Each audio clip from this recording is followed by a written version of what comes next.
Guten Morgen, liebe Scooterfreunde, herzlich willkommen zum heutigen Video. Heute bin ich nicht alleine, ich habe den Tommy mit dabei, meinen Bruder. Hallo Tommy. Hallo. Und heute geht es mal um einen Vergleichstest der 125er GTS gegen die 300er. Wir werden mal so ein bisschen Fahrtests machen, mal einen Beschleunigungstest von 0 auf 50 und ich werde natürlich auch Tommy mal fragen, wie er so mit den beiden klarkam und wo er auch die Unterschiede sieht. Du fährst ja, glaube ich, auch schon relativ lange jetzt Vespa, ne? Das ist ähnlich wie bei mir. Ja, eigentlich haben wir ja die Leidenschaft der Vespa-Fahrerei ja miteinander geteilt, schon seit vielen, vielen Jahren.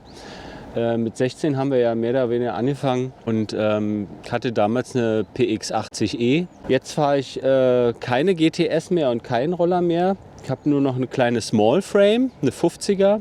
Deshalb bin ich also völlig unbedarft und unbeleckt, was jetzt sozusagen die Fahreigenschaft und die Wahrnehmung der beiden Vespas hier betrifft. Ja, ihr seht schon, Tommy hat also auch eine lange Erfahrung mit Vespas und kann da sicherlich auch mal seine subjektive Meinung kundtun, wie er die Unterschiede sieht zwischen den beiden. Ich fahre sie ja nun schon ein bisschen länger. Wir werden also ein bisschen Beschleunigungstests machen. Wir werden mal auf die Landstraße fahren, also alle Bereiche, wo die beiden Roller genutzt werden. Und wir werden euch dann mal unsere Erfahrungen gleich mitteilen, wie wir so die Unterschiede wahrgenommen haben zwischen den beiden und wo so die Vor- und Nachteile sind.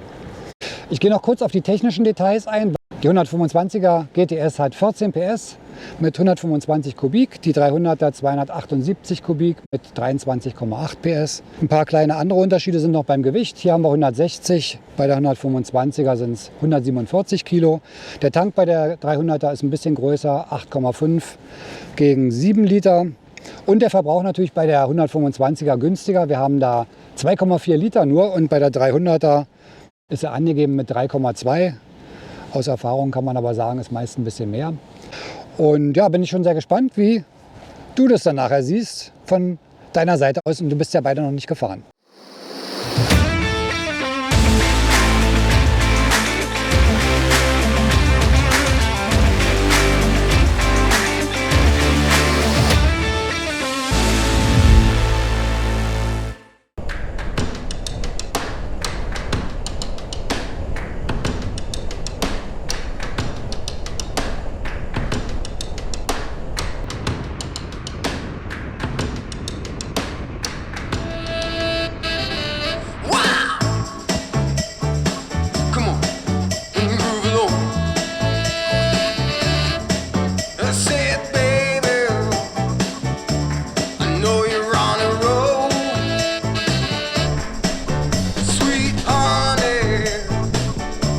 Let's take it real slow.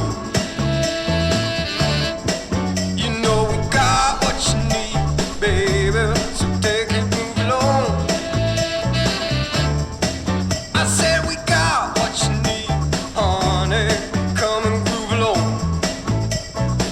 Come on. Rolling on the highway, ease up.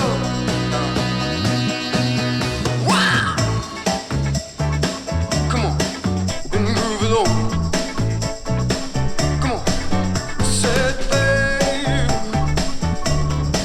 I said babe. Oh honey, come and move along. You gotta feel. So, wir werden jetzt mal eine Stelle suchen, wo wir von 0 auf 50 mal einen Beschleunigungsvergleich machen können. Hier ist es nämlich gerade schön leer.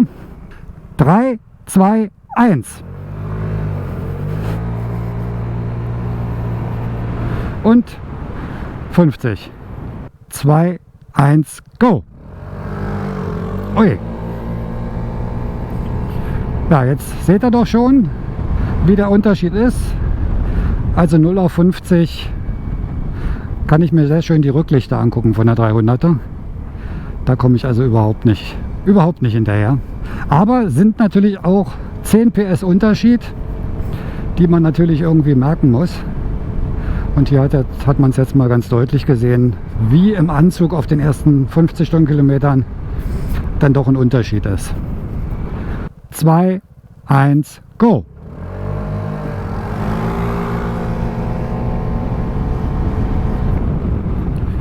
Ja, habe ich keine Chance. So, jetzt fahren wir noch mal ein Stück Landstraße, um auch da mal einen kleinen Vergleich zu haben. Jetzt beschleunigen wir mal hoch auf die 100. Sind jetzt bei 70.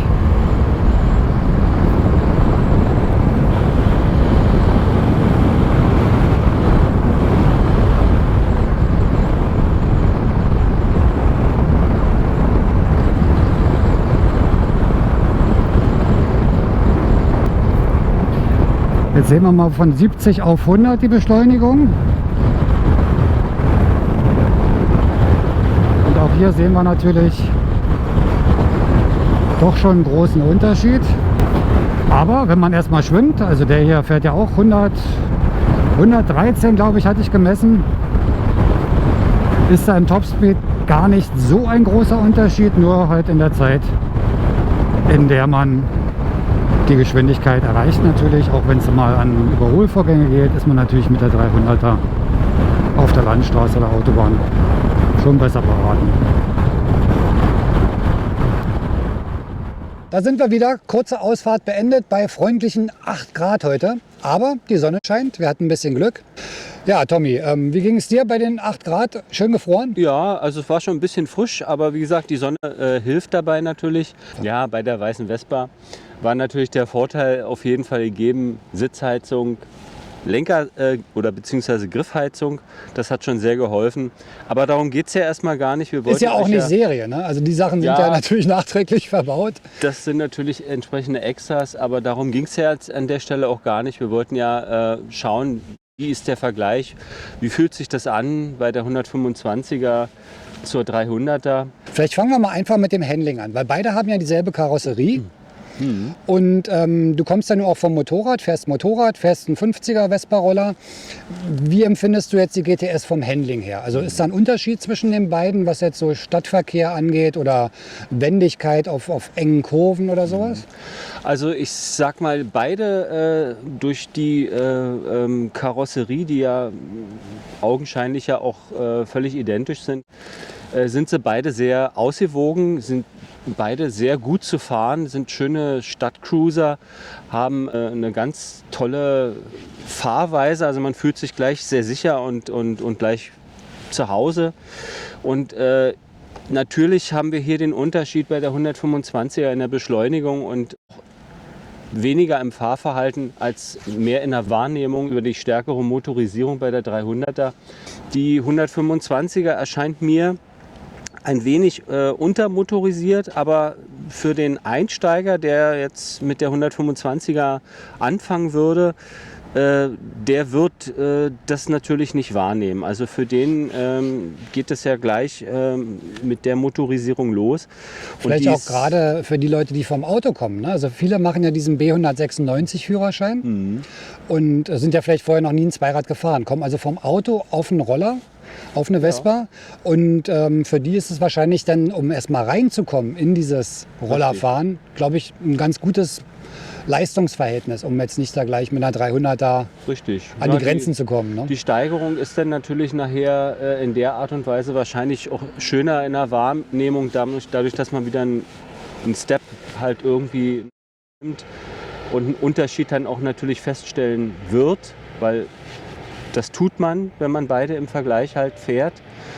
Und natürlich ist die Beschleunigung bei der 300er wesentlich stärker und das ist schon wirklich ein Unterschied. Aber ansonsten fahren sich beide gut. Beide sind sehr ausgereift nach meiner Auffassung.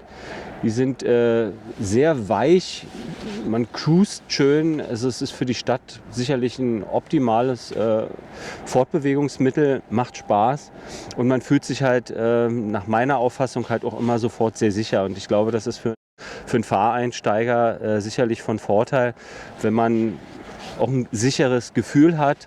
Aber beide machen Spaß.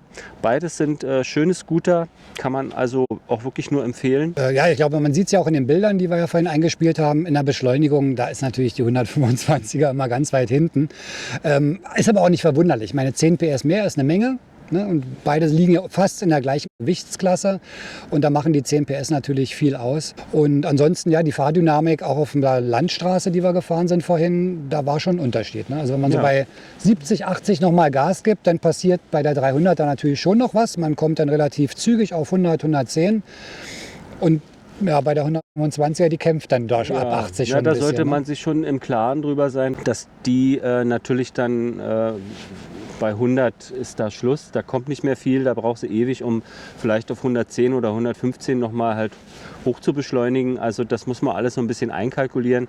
Aber ansonsten ist es ein toller Scooter, fährt sich schön, fährt sich butterweich, leichtgängig, alles sehr abgestimmt und ausgewogen. Ja, kann man also für ein paar Einsteiger auf jeden Fall empfehlen, wenn man halt Scooter-affin ist. Ne? Und das sind wir ja hier auf diesem Kanal. Ja, dann würde ich sagen, ich hoffe, es hat euch gefallen. Tommy, vielen Dank. Ich hoffe, wir sehen uns Dankeschön. demnächst mal wieder. Es steht noch ein weiterer Test an, der für euch vielleicht auch interessant ist. Alles klar. Wir fahren jetzt noch eine Runde, würde ich sagen. Ja, bei dem wir schönen nutzen Wetter. das Wetter aus. Es ist wunderbar heute. Schönes Rollerwetter. Und dann würde ich sagen, alles Gute, passt schön auf euch auf. Wenn euch das Marc? Video gefallen hat, natürlich Daumen nach oben hinterlassen. Auch den Kanal abonnieren bitte nicht vergessen. Und wir sehen uns dann nächste Woche beim nächsten Video. Bis dann. Ciao. Ciao.